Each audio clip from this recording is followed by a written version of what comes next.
This episode of The Rookie Hunter is sponsored by North Arm Knives. North Arm Knives are handcrafted and sold directly through a father and son team right here in British Columbia. Choose from a selection of outdoor knives, kitchen knives, and the brand new folding knife from northarmknives.com. They ship internationally and guarantee all their work. Callie and I use their products and give them our stamp of approval. Go to northarmknives.com.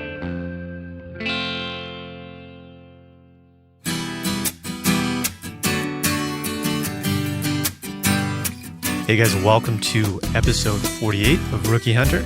My name is Mike Peterson, and as always, I'll be joined by my hunting partner and co-host Kelly Molnar. Today on the show, we have Reg Wales. He is with Vortex Canada. He's also the author of the Ultimate Optics Guide to Rifle Shooting. He's got a background with the Canadian military. Very interesting guy with a ton of knowledge. This was a great episode for Kelly and I to learn a few things. Unfortunately, an hour just goes by too quick, and we're definitely going to have to do this again with Reg. Kelly and I both use Vortex Optics, and that's the reason why we reached out to them in the first place.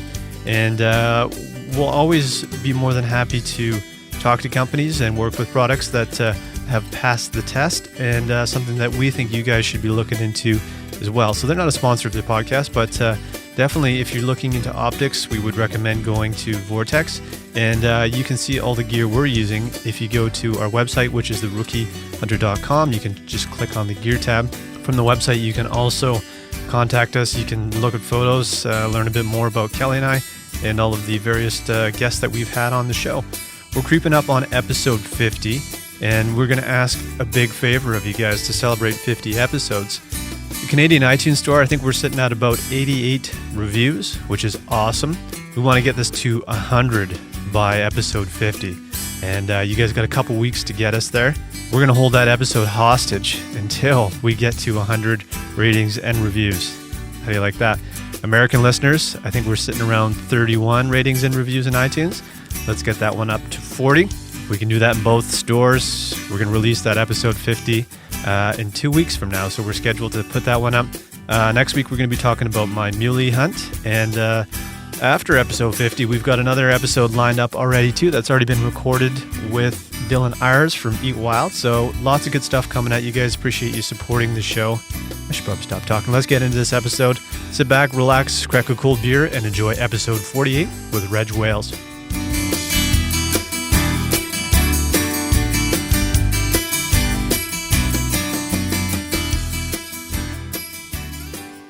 Like beer that tastes like beer. Yeah, just a classic. Comes the IPA, it gets a little, makes me sneeze sometimes. Nice. I'm allergic. So it's 4:30 already, Cal. We don't have time for our usual BS session, so I think it's time to give him a call. For sure. Hello, Reg speaking. Hi, Reg. Hi there, how are you? Good. So obviously it's Mike and Kelly here from Rookie Hunter. Reg, if you don't mind, maybe just give us a quick, just a brief background and bio, who you are and what you do. Sure. Well, I'm from Ontario, Ontario boy, and grew up wanting to go in the Army, and that's exactly what I did. As soon as I was done high school, actually before I was done high school, I decided to take that route. Served for a number of years and ended up getting sustained some injuries overseas that ended my career while I was in overseas in theater, and so that kind of laid me up for quite a number of years. And then I got my health back and went to college for policing and decided that's not what I wanted to do. And seems that I always had this knack for shooting and not doing it too badly, and so I kept it up. And then one day came along Vortex Canada, and they were looking for a fellow with optics background, and I've been meddling with optics ever since I was a kid in my early teens. And the thing is, with the optics, I always wanted to find out how they worked, because I just couldn't figure out why we needed to shoot a box of ammunition to sight in a rifle. Right. So so I've been playing with that for a lot of years. So I'm in my mid 40s now, so it's been it's well over 30 years of meddling with optics and shooting and teaching shooting, different disciplines, and and also like firearm safety education, all that kind of stuff. Okay. We're always involved with that. So yeah, it's because it's what's been a passion has become an addiction. Right. So I love it, and turns out I have something to offer that not a lot of people have. So I'm glad to share it. Yeah, for sure. What was your first introduction to firearms? Was it through hunting or? Yeah, my first introduction actually is I took an interest in it at an early age, and my dad was not a hunter, but my friends that I grew up in school with were all hunters. And so once I came of age, I was able to go hunting. I went ahead and went with them. Prior to that, I've always had this thing about the military. And Right. one day, I grew up in a small town in Napanee, just not too far from Kingston and Belleville, Ontario. And the military, the local militia, was doing an exercise in our town. And it kind of grabbed my attention. From there on in, I was hooked. And so I got into that. And when I came of age, and but when it came to shooting, even before I was even able to leave home, yeah, I was out on the farm, like most kids. I grew up around farm and shooting 22s and shotguns and duck hunting and all that kind of stuff. So, yeah, just the typical Ontario boy out doing this hunting thing. But like I said, it became an addiction. I was not one of those people in school that really took to the learning of the books type thing, Right. especially math. But if my math teacher would have told me, Reg, you learn this stuff, and this is how you're able to hit targets that really, really far away, Yeah. I would have paid more attention in math class and attended more. So, Yeah. but it's a life learning process, and I'm really enjoying being affiliated with a good company and learning on my own. Yeah. And having that opportunity. We developed our own program for optics training, and now it's blossomed into a whole new venture. So yeah, things are looking up. Good. For sure. That's awesome. Reg, you when we started looking into your name, we were given your contact info by Vortex there, and one of the first things that came up was Reg wins Argyle Sniper Marksman Trophy for second year in a row, and can you kind of explain what that competition is and how that works? We found it pretty interesting. That competition is held by Keith Cunningham and Linda Miller, which are the owners of Milcon. It's a training facility just in the Haliburton Highlands here in Ontario. So a lot of our police services, both provincial and municipal, and we even have some federal that actually visit there, and they do quite a bit of training. So it's geared towards not only the military and police, but also some civilian courses are held there. But for the most part, it's the military and police training facility. And so every year, once a year, what they do is they draw from the best shooters across Canada, sniper teams, and it's geared for that. It's a sniper competition. And so you have a shooter and a spotter, and you work as a team, and it's operational orientated. So everything you use, all your skills as a sniper, you would use on this competition. And it's held on over 700 acres, and it's about a 7-kilometer event. So you're going through trails, orientating through the woods. Wow. You're shooting at different stages. To give you an idea, it's really challenging. Like I said, some of the best shooters across Canada and the U.S. come to participate. What it is 10 stages, and every stage you go to, it gives you that extra opportunity to use that skill set that you would need for operational use. So, judging unknown distances to targets with nothing but a scope, using the reticle. We have unknown distance that we shoot out to extremely long ranges with no information on the target whatsoever. Oh wow. And then you do a rundown from 600 meters to 300 meters and moving targets and targets that pop up. And so it's very challenging, and there's ambush stages where you would use both service rifle, sniper rifle, and pistol, water crossings. So you can see it's quite a demanding sport, or I should say event. But yeah, it's something I look forward to every year. Unfortunately, this year it just finished up here in October, and I was not able to attend. I attended it as a volunteer this year for my first year. Oh, okay. Had a bit of a accident last year, so it kept me out. Yep. But next year I'll be back up and into it. So Awesome. it's challenging, but it's great to see other people's skill sets too, and see where everyone's at. And although we didn't win the final trophy, we won the actual marksmanship trophy, which is kind of the covenant trophy, which everyone wants. So, and I had a great partner too. A couple of years in a row, I really lucked out. So Awesome. It's not all about the shooter; it's all about the other guys too. Right. I understood that you guys haven't actually missed a shot in the last couple of years. Is that true? Yeah, I've been doing all the shooting for us on the pound away on the long gun. One of the stages that we have is an unknown distance, shooting across quite a distance across an open field in a pond. And this is set up again in an operational situation. And so, yeah, for the last 3 years in a row, I've had a really record time to get into position, get my shots away, and get out without a miss. And last year, not this year that just passed, but the year before, my fastest time was into the station, get down, engage all 3 targets, 1 shot each, and out. And I was under 3 minutes. So we were really proud because we worked hard at that to do that. And those are the places that you want to go to enhance your skills, is places like Milken and other people that can bring you your skill set up a little higher. So yeah, I won it, but at the same time, there was a lot of great shooters there, and we also had some really excellent trainers that put her through our paces. That's awesome. I think, like Mike said, we like talk about Vortex and optics and that kind of thing, but we're kind of making it obvious that if you want to learn how to shoot, you might want to talk to Reg. So we'd love to have you back again sometime, maybe to talk about shooting skills in particular. And we know you have a book out with Vortex too. So just kind of want to dive into that a little I'd love bit. to come back. Yeah, for sure. Yeah. Reg, I wouldn't mind rewinding a little bit here and talking about your career in the military. It sounds like you were pretty interested from an early age. What was the original draw to joining? I was fascinated always on history, and still today, and particularly in military history and the forming of our country. And we come from a lineage of the United Empire loyalists. So researching that later on, and when in my teens, it just again drew me farther into. I wanted to learn more about the military history, the forming of Canada, and be part of a brotherhood. Right? And that's the thing, is to be a part of an organization where we all work together and have that brotherhood and have that drive. And so again, being from a farming community and getting up early and working for our neighbors and sending them off to market before school at 5 o'clock, picking corn and all that good stuff.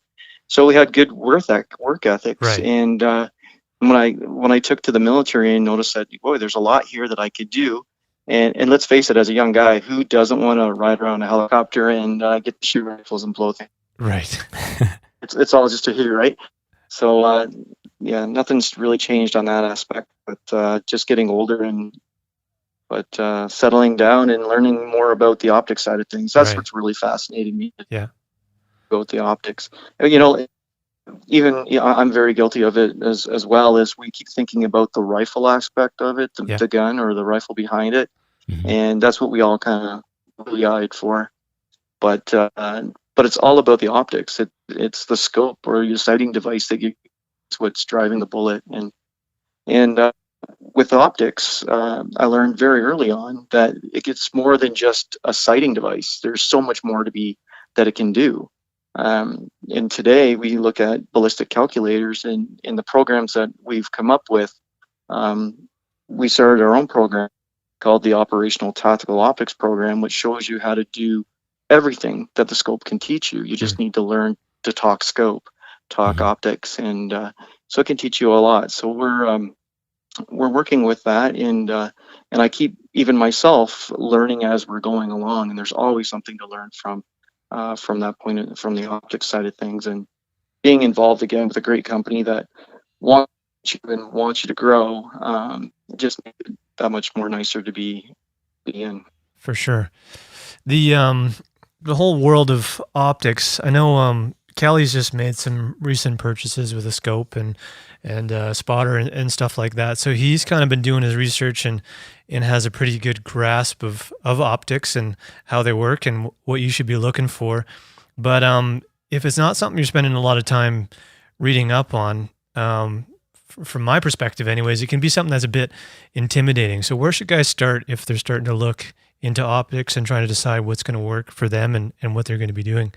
Yeah, just you're right. It could be a little intimidating, actually a lot intimidating, because there's a lot of numbers throwing around and there's a lot of different terminology. Yeah. Um, to keep it simple, what we want is a scope that has repeatability, meaning that once you set your sights and your sights are adjusted, and as a hunter, if you're just going to shoot off your zero, your 100 yard or 100 meter zero, you want to have that consistency each and every time you take the rifle out of the case. Right. If you're dialing your scope, you want the repeatability that if I put, 2 minutes on my scope, or if I'm going to put 6 MRADs on my scope, whatever it's going to be, then when you come back to zero, you want it to come back to your zero state. So of course, repeatability is going to be there. And when you think about those types of terms, it means construction of the scope. Right. So first of all, just a little thing here for Vortex. Vortex does not believe we can make a $60 scope, and we don't, because you just can't put something together that's going to give you the reliability that you want for that Right. price point. So that's why our scopes start around the $200 marking up. So someone looking to get involved or wanting an optic, the very first thing you want to look at is repeatability. So that talks about components. So we want a good glass quality. Right when the light comes in, we want good glass quality that's going to be all lens surfaces are fully multi-coated, means that anything that air to lens is coated, so that prevents any type of fogging. And then also too, you want to think about what kind of gases it's purged with.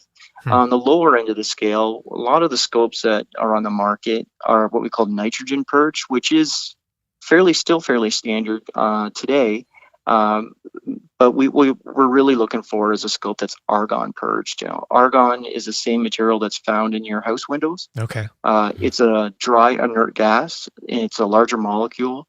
So it prevents, it'll last longer, is what I'm trying to say. Right. It'll last longer than the nitrogen because it won't seep out through the seals. Shock proof, when you talk about fully multi-coated lenses, when we mention that, what we want is an advertisement or where you're going to buy your scope. You want to read between the lines, because if a manufacturer says that it's fully multi-coated and then they say it's X number of coatings, or it's basically what they're hiding there is it has poor lens quality, but they're just adding coatings on it to help basically make it or enhance it. So if you want to keep it really layman's terms, it's like putting lipstick on a pig type thing. Right? So you can dress it up all you want, but it's still what it is. Right. So of course, glass quality is something you want, and the internal components also for repeatability. A scope that's going to serve your needs. You don't need to have more scope than you think you're going to use. Right. Sometimes larger isn't always better. In most cases, that's the way it is. As a hunter in Ontario or anywhere across Canada, if you're going to be shooting in fairly close range, within 100 meters or 100 yards and in, you don't need to start off at a 6 power scope. It makes no sense to do that. So you want to start on the 1.5 or 2 power and maybe go up to maybe a 10 power at the most. That gives you a larger field of view. So all the basics that you would look for into a scope is common knowledge by just picking up or Googling or reading, but you need to watch what you read. Of course, we know that everything on the internet is 100% correct, right? So we don't have no reason to question it. So that's why I got asked many years ago to start putting notes together and start, passing on some of the knowledge I know when it comes to optics, because they do more than just the sighting device. So the questions that you're asking here tonight, what makes up a good scope or what we should be looking for, what I took is I put together a book. It's called The Ultimate Optics Guide to Rifle Shooting. Right. And it's basically a no-fuss book. There's nothing in there with Galileo and the stars or anything like that. Heaven knows I've read many, many books on optics, and when I put it down at the end, I just wondered, what did I learn from it besides really old people and their birth dates and what they did? That doesn't do me any good in moving my bullet from point A to point B.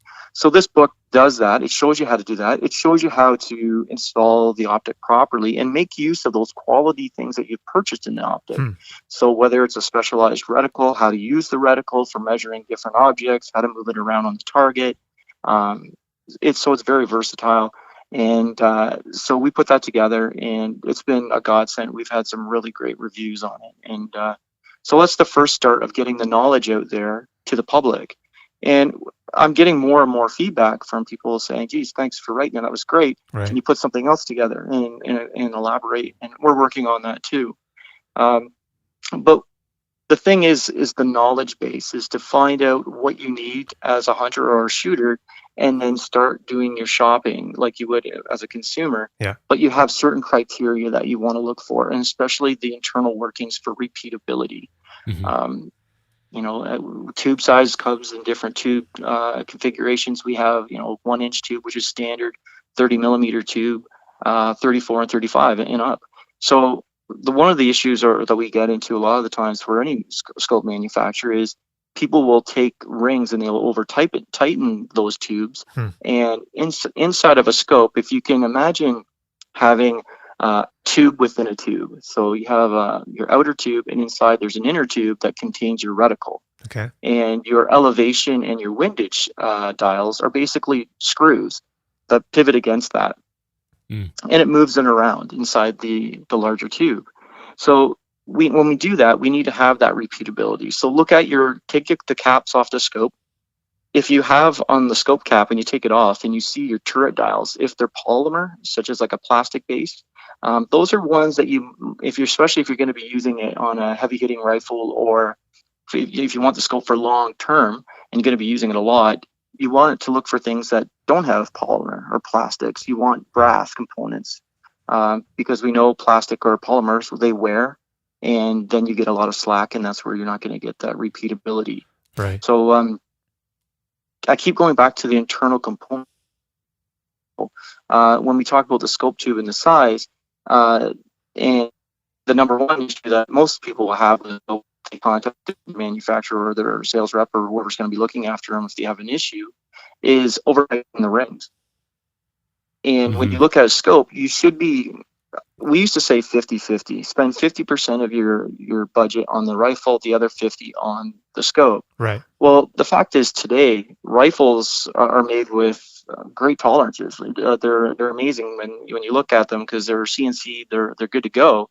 So the rifles that we would pay big dollars years ago, you can get all those budget rifle that you can get today. But if you took that low budget rifle and then you put great quality glass on top, it's a world of difference, because now you're able to get the most rifle. Right. And when it comes to the rings, it's the one section that people are very relaxed on. They just, if I spent $1,000 on or $1,500 on a hunting rifle, I just spent $500, $600, $700 on a scope, and now I'm going to put $30 rings on. Right. So it's kind of, I always refer to those, especially the rings, they're the Achilles heel. It's what brings the scope together to be one unit. And if you want it to be precise, you need to have it so there's no movement within those two pieces of equipment. So a good investment is rings. So look at your scope, whether it's a 1-inch, 30 mil, you're going to be, and start thinking about the quality of the rings. Right. We've heard the term lapping rings before. And a good quality ring still might need to be lapped, but if you get rings such as a PMR ring, precision match ring, is one that Vortex puts out, and they don't need to be lapped. And that's what I like about them. You put them on, you tighten them down to our specification, and will run true. And you don't have any binding or pinch points because of on a poor quality, I should say a much lesser quality, you may have pinch points, and that's just when you're tightening down your scope. You don't have that 100% surface bearing contact, and that's where you're going to lead yourself down the road to trouble. So I think the new people starting into it, getting into it and looking after the scope and getting the new rifles should be investing in the rings and start spending your money there. So Reg, to touch on the tube size as well, so a bigger tube size doesn't necessarily mean you're going to get, brighter, more light coming in, or better performance there, right? Is that kind of a, like, bigger's not better for tube size kind of thing? It's depending on what you're going to use it for. The big misconception also is that the bigger the tube size is, the more light transmission will come through, and that's not the case. You're only going to get as much light in from the objective end as that's possible. Whatever comes into the objective lens is got to make its way through the tube into your eye. Mm-hmm. So the only difference, there's two things that the scope tube diameter really does for us. One, it makes it more surface bearing contact. The larger it is, for the tube will become.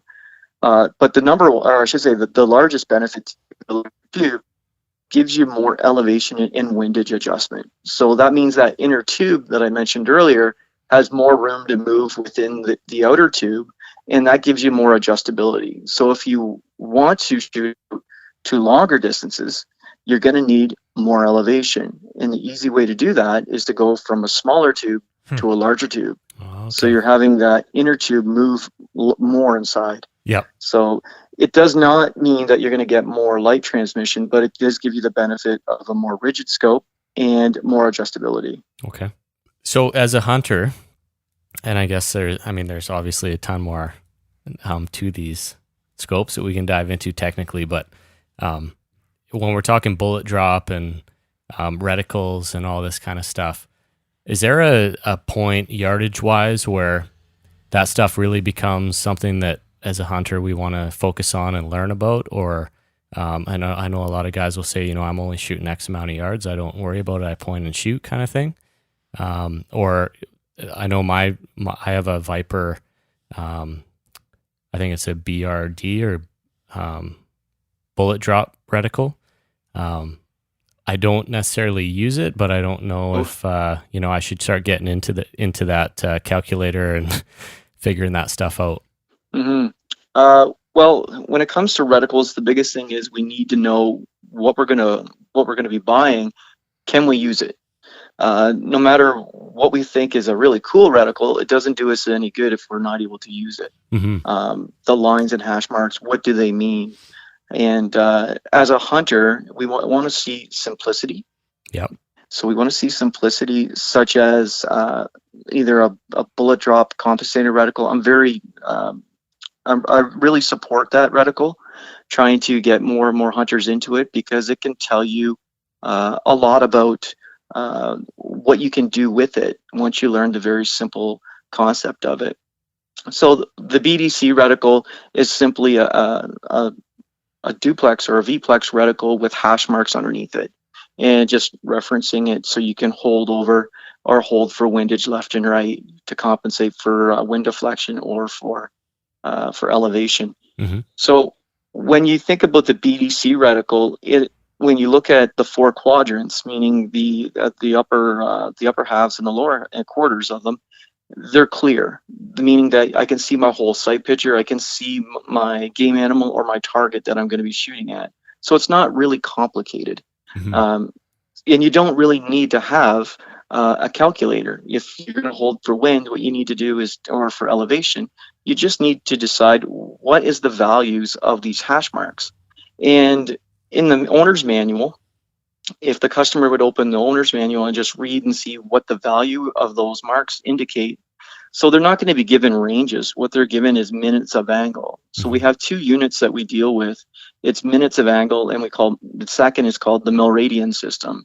So most hunters will be familiar with the minutes of angle system. So the easiest way to do this is, if you're able to, is go out to 100 yards, zero your rifle. And then if you have the luxury of going back to 200 yards and then not adjusting your sights yet, but fire onto the target and see where it falls. And it's going to be lower than your point of impact and point of aim for your zero at 100. And all you do is take a tape measure and you figure out exactly, read it and see how many inches of drop you have. And a simple equation and determine right out the luxury at your home or at your dinner table, and you can figure out exactly what each hash mark is for the exact distance. And by doing that, they have a representation of distance or in minutes of angle. We have ballistics calculators now that you can enter all your data from your ammunition in your rifle, and you can actually just print it off or hold it on your handheld phone, and you can see hash mark indicates what distance. Mm-hmm. So I think the simplicity of that is fantastic. Once you get into it a little bit more, you can move into more complicated scenarios and things it can do. The nice thing is too, it's in a second focal plane. That's usually what you're going to find them in. We also, when we talk about reticles, it's very important to note the two focal planes that we deal with. Traditionally, a hunting scope would be found in what we call a second focal plane. Mm-hmm. So a second focal plane scope has a simple reticle style that when you turn up the magnification, your reticle doesn't change in size. It stays the same size throughout, so it doesn't move. When you turn the magnification in the up position towards higher, your target seems like it's getting closer. It looks like it's getting larger, but it's not. It's getting closer. So that angular unit of measurement, as it gets closer, it changes the sight picture, meaning that at 4 power, you may have your crosshairs on the deer's heart and lungs and the vitals, but as you turn up the magnification, you may find that, and as you move a little bit, it's going to change. So it makes a big difference in knowing what a second focal plane and a first focal plane optic is. A first focal plane is very simple. It's the optic itself with the magnification ring. As you turn it up and down, your reticle will actually subtend equally with the target. So that means at any distance, you can read. If you miss a target, you can actually, at any magnification range, if you see splash in the dirt, or what we call here in Canada, we call it swirl, or the Americans like to use the term trace. If you see that splash, or you see that air displacement of the bullet going down range, you can measure with your reticle and make a simple shot correction. So it's preparation. It's not just simply putting the scope on the rifle, going out in zero and think, I'm going to be, Joe Marksman and I'm going to hit targets, especially if they're live animals at extended ranges. It definitely takes practice to learn what the reticle and the scope can do. Mm-hmm.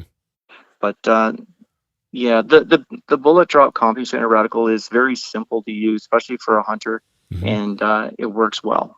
Yeah, I think I'm going to have to get a little more practice with that just at the range, just get started. Yeah, we're actually seeing more of a trend also that hunters are extending their ranges.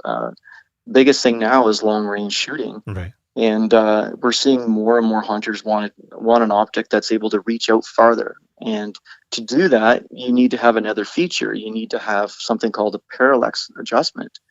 And on the hunting scopes we grew up with just the elevation and the windage dials, what we say is that they're parallax free at 100 yards, meaning it means that basically the image and the reticle is on the same focal plane.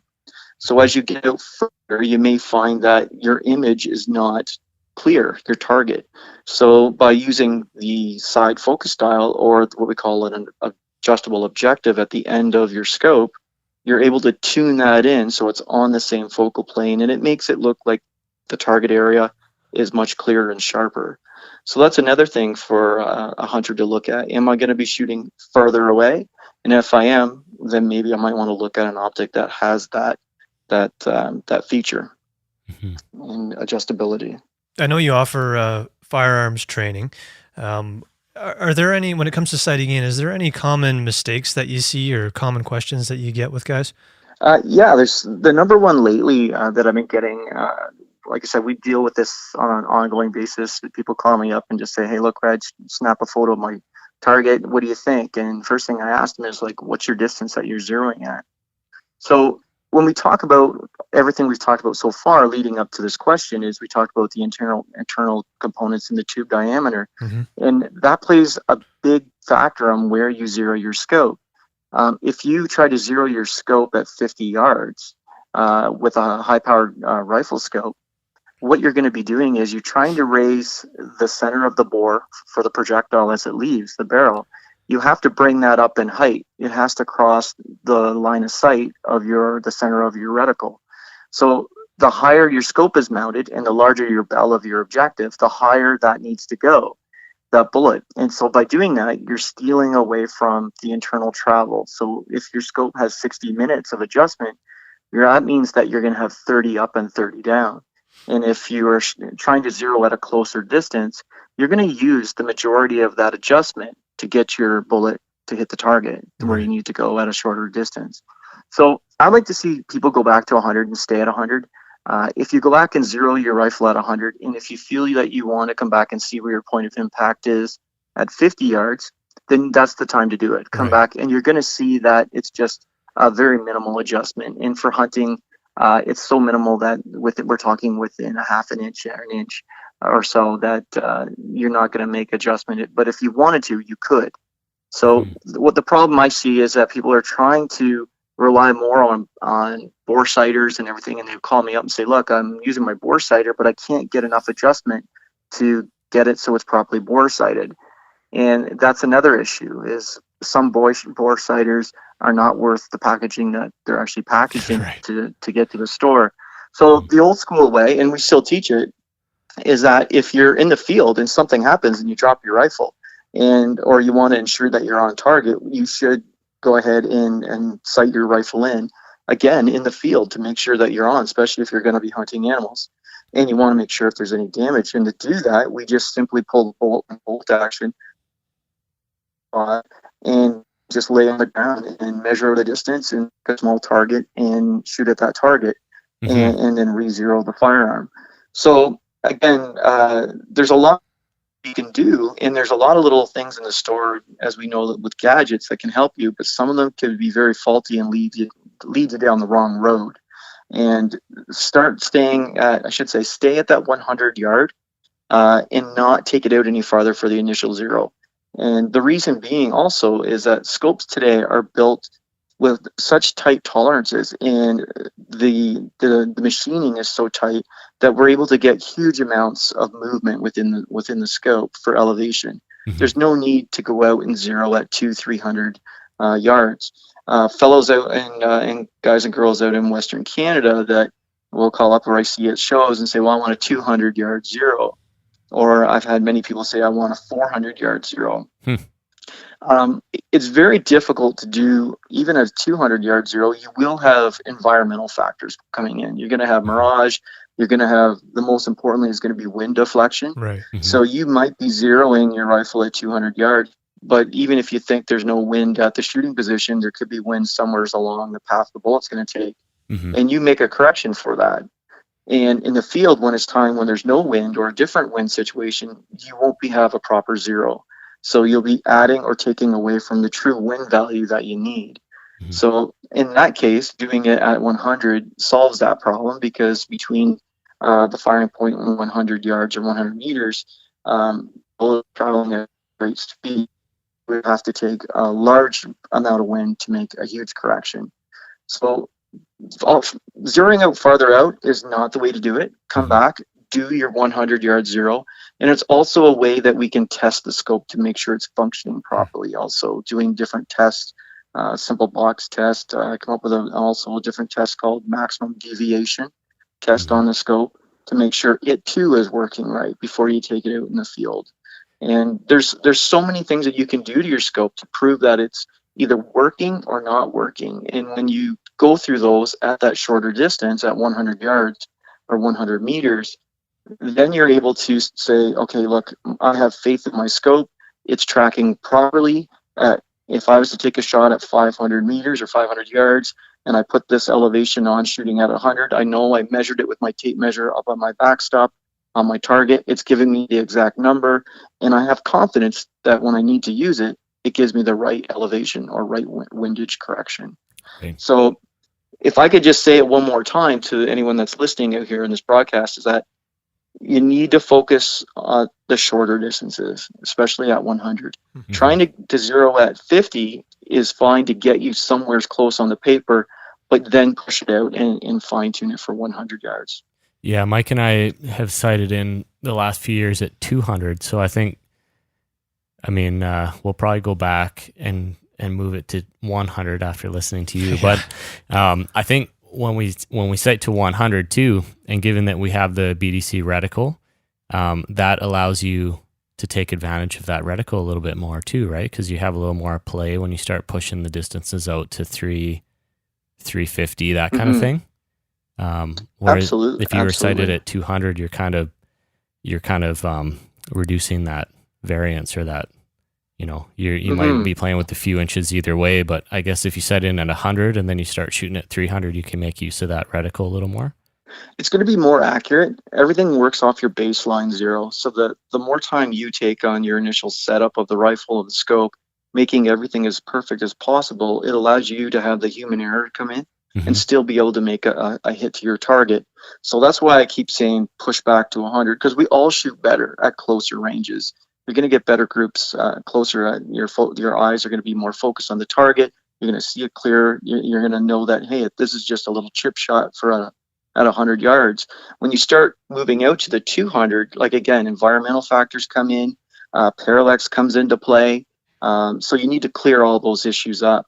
But for a lot of guys that want to do, and girls that want to do the 200, the theory is if I zero at 200 and I get an animal that I have to engage even at 100 yards or closer, out to about 250 or whatever it be, the maximum point blank range, meaning if you have a 6-inch or say a 10-inch vital area, you have 5 inches up and 5 inches down. So I'd have 5 inches of down of play that would give me some error, so I can actually hold over. Mm-hmm. But again, learning those values, you can actually tune in what we call it truing our reticle. We can actually true the reticle up to your bullet load, to your particular rifle. And when you think about the BDC reticle or any type of reticle, you may hear people talk about calibrating their scope with their turrets, with their bullet load. I'm not a big fan of that. I've never done it. And when I sit down to talk to a customer, whether at a trade show or on the phone or whatever it may be, I try to steer them away from it to show them that once you do that, you're locked into that particular load. And over time, your rifle barrel will wear, and you'll need to make adjustments. And then to do that, you got to buy a new elevation cap that matches your distances and all that kind of stuff. When you just simply learn the minutes of angle, which is extremely simple to learn, and the value of the scope of your reticle, then you have the luxury of being very versatile. You can learn to, when a challenge comes up and you need to solve it, such as a miss, you're not left there guessing. You have basically a tape measure in front of you. So all the answers to hit your target is just a few inches in front of your face. It's in one of the 3 dials that you're going to be using: your parallax, your elevation, or your wind deflection dial. So reading the reticle becomes so important, and it's not difficult at all. We're not talking about rocket science by any means. If I can figure it out, anyone can. Nice. This is more of a shooting question that just kind of popped into my mind based off an experience I had last week. But so shooting at the range is all good. You're in a controlled environment. It's very easy to get comfortable with your rifle on table and stuff like that. But last week I came across some deer. They're at about 100 yards. And by the time I found a comfortable shooting position, the deer were already long gone by that point. I was spending a lot of time just trying to move my pack around, get a comfortable spot to lay down, and basically blew an opportunity because of that. Do you have any tips for getting yourself set up in the field, or even just training tips that you could try to prepare yourself for those types of scenarios? Absolutely. When we started the conversation, we were talking about the arc, those types of situations or anything like that. You're gonna train. Right. So just like that, you would train for what you would use your scope for in the field for hunting. Mm-hmm. A little hint here for your listeners and for you guys is that when we set our scopes up, we see this a lot too. When we go back, before we even answer this question, I want to address the fact of scope shadow, because a lot of your movement is what you're trying to eliminate is scope shadow. You're looking for that nice, perfect, clear shot. Right. If you have scope shadow, which is that black ring that you see, and then you see your reticle floating around in there, scope shadow actually does not affect your point of impact and point of aim if it is symmetrical. So if it's perfectly circle around, so long as it's not pushed to the side, left or right, it doesn't affect it. Again, if I want to make this clear to your listeners, is that if it's perfectly symmetrical around a circle and it's centered in the center of the optic, because what you're experiencing is your eye relief. And when we talk about exit pupil, that circle of light, long as it's centered up inside the scope, you're good to go. So you may not have a perfect sight picture. You may have just a little bit of tinge of gray or black floating around the outside. Long as it's perfectly even all the way around, you're good to go. Your shot placement will be centered up, because all you're doing now is just frogging your head forward or back to eliminate that scope shadow, that eye relief. And a good thing is to practice. And when we talked about the Argyle Cup and whatnot, I had my wife in my garage. We have a large garage and a large property. I opened up the back door of the garage and set up different small little targets. And I time myself going to ground, getting into my positions, and get a feel for what it's like. And she would time me, and again, practice. So as a hunter, you should start thinking about where you're hunting. If you're hunting in a woods situation, if you take a knee, start shooting from a knee, start shooting off in objects, large rocks.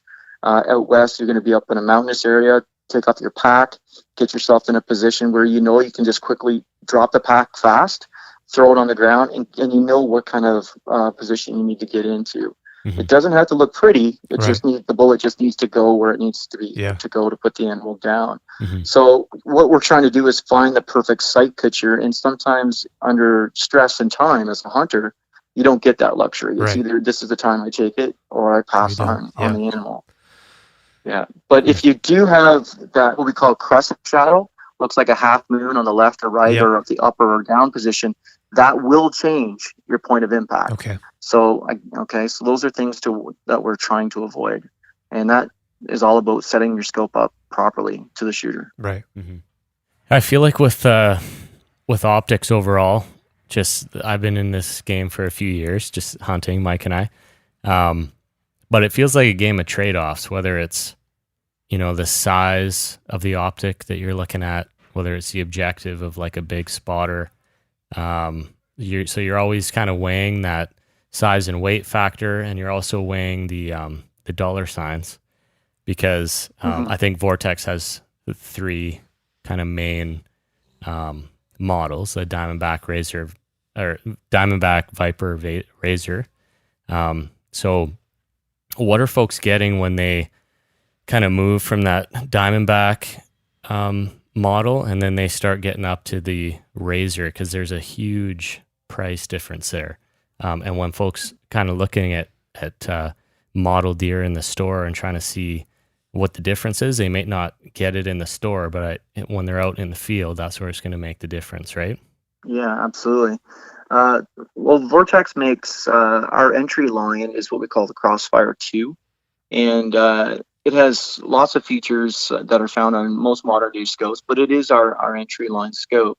That one there is nitrogen purged, and it does have some polymer in it, but again, it's what you pay for.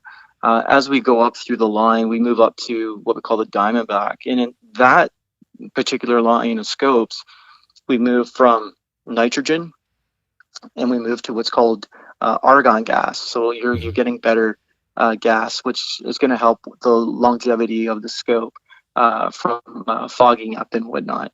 And as a lot of our scopes have the similar characteristics or features in one piece tubes that are aluminum. We have again the argon from the Diamondback right up to our Razor line, and then we talk about glass quality and all the bells and whistles that go with it. So as you pay money for your scope, you're getting the benefits, and it's not just advertisement, it's not just for show. You need things to actually work, and to do that, as you get out in the field, you'll start to see the difference. A poor quality scope, for instance, not to drop any names, but I was out a few years ago just helping my cousin sight in his rifle, and he bought a package rifle deal at the time. And when he bought it, he said, "Will you help me sight it in?" And when he thought it was a great scope and all, and the very first time he got behind it, and I tried to look through it after he was not successful in sighting it in, I could hardly see through it. It was looking like it was the worst chromatic aberration I've ever seen in an optic. So it was almost like looking through like a Coke bottle. Oh, It no. was horrendous. So you need to start thinking about, yes, there is a price point here that you need. Everyone has a budget to work within. We don't want you to go out and spend the mortgage money, of course, but Right. you need to start thinking about, am I going to invest in this? Because everything hinges on this optic. Yeah. It's my eyes to the target. So every time I get a day off work to go hunting, it's costing me money by me taking that day off. Totally. Every time I go to load a round in the cartridge and send it downrange, it costs me money. Well, what am I willing to do here? I want to hit the target each and every time. So to do that, you do need to spend the money in the optic. And as you go up through the line, you do get what you're paying for. And of course, on the higher end, you're getting, the higher end glass and whatnot. But there's still the basic features that you need to focus on, and that's repeatability. When we go up from our Diamondback, we go up from there to our Diamondback HP, and we kind of refer that to as our 1-inch tube version of our Viper, which is a 30 mil tube. And it has a side parallax. So as a hunter getting into the game, you can get yourself into a really high quality scope with all the bells and whistles, such as side focus, parallax style. And you can do that without spending hordes of money. So, even around it should be looking at least $500 or so to get yourself a scope that's going to last a lifetime. Right. And it's going to give you great quality and longevity. But again, as you know, as being in the hunting game yourselves and the people listening, consumers, that as you go up, yes, it costs more money, but you are getting your dollar's worth. Glass quality, when you're shopping and you're in your local sports store, you really can't see the benefits between say a mid-class scope to a higher class scope, because you're dealing with artificial light.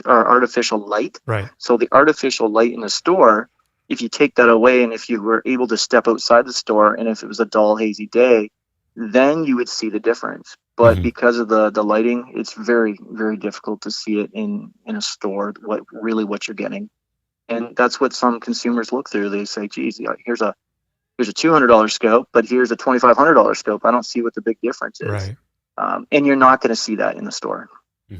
So if you have the luxury of dealing with a smaller store and they allow you to step out on the street with it and look down, then you can start to see the difference. Yeah, we can both speak for Vortex because we're both using Vortex, and we're using for binos. We're using the Diamondbacks, and I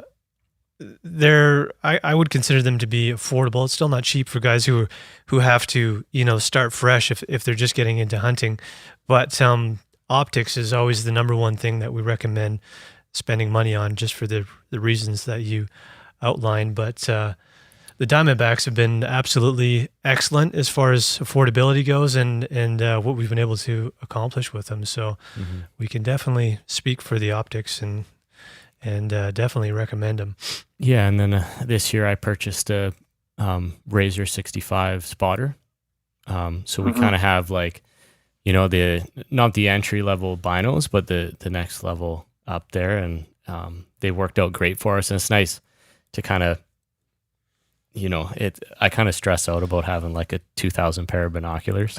Yeah. $2,000, but it's nice to kind of have the Diamondbacks for that. And then when we pull the Razor out, it's pretty crazy. Yeah, you can see everything, so it's nice to kind of get a sense of both ranges. Yeah, absolutely. I always joke around and saying, like when you look through a pair of high density glass, such as some refer to it as high definition, but at the HD glass, it's like Stevie Wonder could see through it. It's nice. just phenomenal. It's phenomenal. We now come out with the Fury HD, which is a rangefinder and a combination binocular. Right. So extremely impressed with those. But I suffered from a head injury from last November in a vehicle accident, and just getting into that concussion thing and getting over it, It made me realize, because I'm always dry firing my rifle, always practicing at least 3 times a week. And when I get behind the rifle after my initial injury, my eye strain was just incredible. And but what I did notice over time is, because of the quality of the optic, I was able to stay behind the optic longer because it was set up for me, right, and the glass quality. So I went and looked behind when I first had the injury and going back and forth, and I actually started to compare it to other brands of optics that I still had, and my eyes and my headaches would come on very quickly. Oh, But wow. because of the glass quality, you're able to glass longer without those headaches. Right. And that's what you're looking for too as a consumer. You're looking for something that you could look through for a prolonged period of time. You want to be able to look, because you're not going to see your game species or your game animal that you're hunting if you're not looking. Right. So having that spotter and be able to glass for your buddy and look for where he's shooting or looking for game, and not have to worry about that stress, it makes the experience more enjoyable. Yeah, definitely. And that's what you're paying for too in your rifle scope also, is not trying to squint and trying to see things through really poor glass, but that clarity, that quality, and for someone that lays behind the rifle as much as I do, to be able to look through a piece of glass and not walk away at the end of the day without a headache, like I should say, with a headache, is great, because now I'm able to get behind it for longer periods of time. Mm-hmm. So that's something that your consumers out there, your listeners, should really take into consideration. Also, is forgiving eye boxes on your scopes. Can I look through it? Can I move my head around quite a bit? Is it going to cause me a lot of grief when I look through it? I can only look through it for a short period of time. And if that's the case, you might want to decide to put that down and go on and go down the counter and look at something else. Right. One of the things while we're talking about looking into purchasing optics is the warranty that comes with Vortex. Do you mind explaining a bit about that? We have what's called the VIP warranty. So with it, we say it's unlimited, unconditional, and it's lifetime. So for a very important person, for what we consider our customers, you should be able to have faith in the product, a good product at a good product price. And you should have the support, the people behind it that support the product. So if there is an issue, because no matter what we purchased, no matter who's trying to sell it to you, is that it's a mechanical device, and every mechanical device is prone to failure at some point. Right. But at that point, when it does fail you at some point in its life, you need to be able to go back to where you purchased it or the company and say, look, there was a problem with it, or just this happened, life happens, I dropped it, or whatever the case may be, and let them stand behind the product.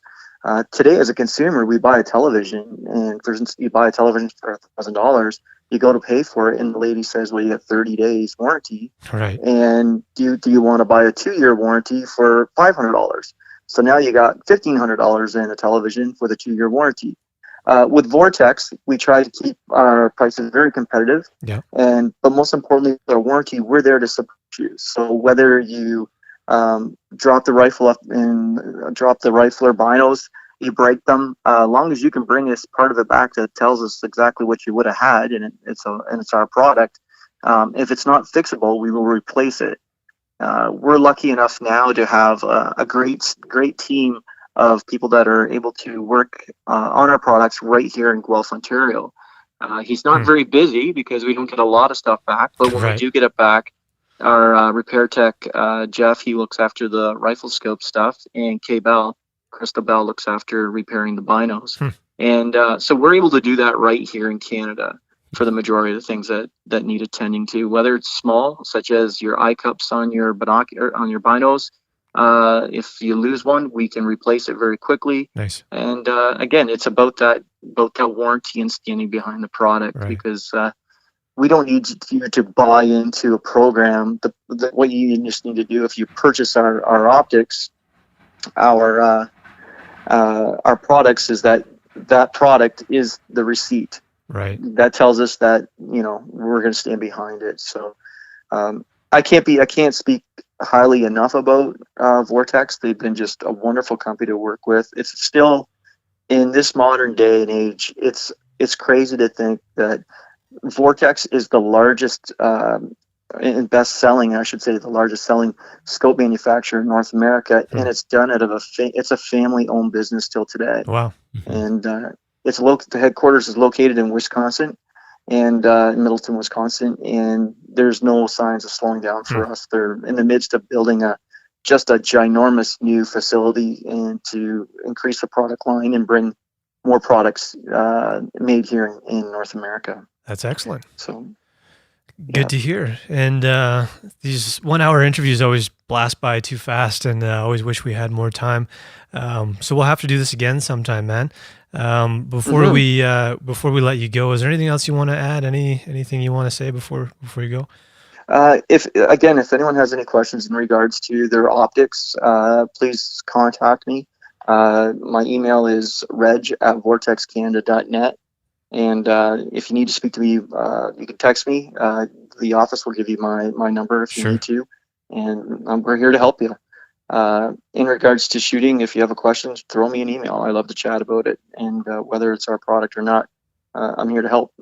Perfect. Awesome. Thanks, Reg. Good stuff, man. Well, we'll keep in touch with you, and look forward to chatting with you again sometime.